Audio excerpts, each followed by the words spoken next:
سلطان محمود کی نظر انہی جانبازوں پر تھی۔ اس نے ان کی خبر لینے کے لیے 2-3 آدمی آگے بھیج دیے تھے۔ ان آدمیوں نے آ کر اطلاع کر دی کہ دریا میں لڑائی ہو رہی ہے۔ سلطان نے آگے بڑھ کر دیکھا، دریا میں بے شمار مشعلیں نظر آ رہی تھیں جیسے دریا میں تیر رہی ہوں۔ اس نے کم و بیش 300 سپاہیوں کو دریا میں اتار دیا اور مشعل بردار بھی ساتھ بھیج دیے۔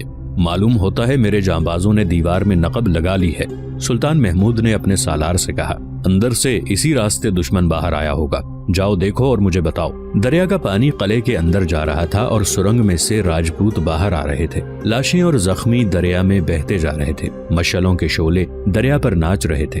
سلطان محمود نے بہت سوچا کہ وہ اس سرنگ سے اپنا ایک دستہ قلعے میں داخل کر سکتا ہے یا نہیں۔ اسے سرنگ کھودنے والے ایک زخمی نے جو دریا سے نکل آیا تھا بتایا کہ سرنگ سے اندر جانے کی کوشش نہ کی جائے ورنہ بہت نقصان ہوگا۔ سلطان نے حکم دے دیا کہ دریا سے اپنے آدمی واپس بلا لیے جائیں۔ اندر سے راجپوت باہر آتے اور غزنی کی فوج پر حملہ کرتے تھے۔ ان میں سے جو زندہ رہتے وہ پھر اندر چلے جاتے تھے۔ انہوں نے یہاں تک کیا کہ دروازہ کھول کر رکے ہوئے سیلاب کی طرح آئے اور اس انداز سے لڑے کہ پھر واپس چلے جائیں۔ یہ لوگ جتنے بہادر ہیں اتنے ہی احمق ہیں۔ سلطان محمود نے اپنے سالاروں سے کہا، انہیں موقع دو کہ اسی طرح ہلہ بولتے رہیں، اپنی طاقت تیزی سے ضائع کر رہے ہیں۔ اس دوران رادھا کو مسلسل بے ہوشی میں رکھا گیا۔ وہ ہوش میں آتی تھی تو نحیف آواز میں کہتی تھی، خدا میرے دل میں اتر آیا ہے۔ اسے وید بے ہوشی کی دوا پلاتا رہا۔ مورخوں کے مطابق محاصرے کے 25ویں روز سلطان محمود نے حکم دیا کہ قلعے کی دیواروں کے شگافوں پر شدید ہلہ بول کر اندر جانے کی کوشش کی جائے اور جو ہی راجپوت باہر آنے کے لیے کوئی دروازہ کھولیں حملہ کر کے دروازے کو کھلا رہنے دیا جائے۔ 25ویں روز کی لڑائی فیصلہ کن تھی۔ راجپوت اپنی طاقت کم کر چکے تھے۔ جب غزنی کی فوج نے شگافوں پر اور ایک دروازے پر ہلہ بولا تو راجپوت گھبرا گئے۔ مسلمان قلعے میں داخل ہو گئے مگر نفری تھوڑی تھی۔ راجپوتوں نے لڑنے کی بجائے مرنے کو ترجیح دی۔ ان میں سے بعض نے اپنے کنبوں یعنی عورتوں اور بچوں کو اپنے گھروں میں بند کر کے گھروں کو آگ لگا دی اور باقی بال بچوں سمیت زندہ جل گئے۔ جس راجپوت کو کہیں ہندو عورت نظر آئی اسے قتل کر دیا۔ منج کے کئی سپاہیوں نے قلعے کی اتنی اونچی دیواروں کے اوپر سے چھلانگیں لگا دیں اور مر گئے۔ جب سلطان محمود قلعے میں داخل ہوا اس وقت منج جل رہا تھا اور اس آگ میں راجپوت جل رہے تھے۔ یہ اجتماعی خودکشی تھی، صرف محل محفوظ تھا۔ وہاں گئے تو جگہ جگہ عورتوں اور بچوں کی لاشیں پڑی تھیں۔ انہیں راجپوتوں نے خود قتل کیا تھا۔ داشتاؤں اور ناچنے گانے والیوں کے سینوں میں بھی خنجر اور تلواریں اتری ہوئی تھیں۔ مرد بھی مرے پڑے تھے۔ رائے چندہ اور رانی کی لاشیں خوابگاہ میں پلنگوں پر پڑی تھیں۔ غزنی کے آدمی محل کے ہر کمرے میں گئے، صرف ایک کمرہ باہر سے بند تھا۔ کھول کر اندر گئے تو پلنگ پر رادھا پڑی تھی۔ اسے بھی مردہ سمجھا گیا مگر اس نے آنکھیں کھولی اور اونگتی آواز میں بولی، خدا میرے دل میں اتر رہا ہے۔